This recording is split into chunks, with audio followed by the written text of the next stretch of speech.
Poor soul, the center of my sinful earth, feeding these rebel powers that thee array, why dost thou pine within, and suffer dearth, painting thy outward walls so costly gay?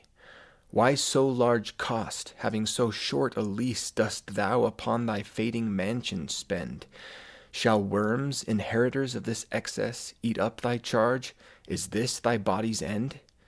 Then, soul, live thou upon thy servant's loss, and let that pine to aggravate thy store.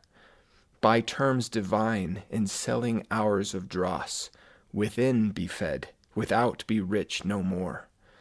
So shalt thou feed on death that feeds on men, and death once dead, there's no more dying then.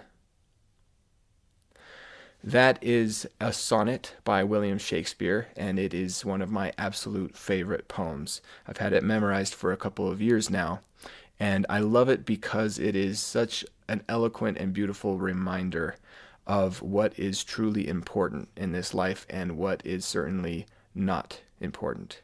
He talks about basically the distinction between the body and the soul, and he recognizes that the body will die, that our fading mansions, as he says, will eventually become nothing but food for worms.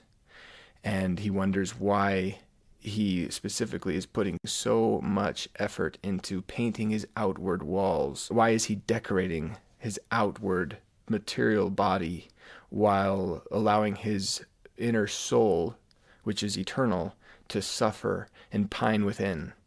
And then he suggests to reverse the roles and devote his time to feeding the soul, even at the expense of the body. And probably my favorite line in this poem is, by terms divine, in selling hours of dross. Basically, he's saying, identify the way that you spend your time that is unworthy and eliminate those actions to make room for better tasks that will have greater longevity and eternal impact on the soul. So with that, I extend an invitation to you to consider how you're spending your time. What are you doing that is only feeding your body and is leaving your soul untouched? And look for just one thing that you can eliminate from your task list today to make time for something of more value.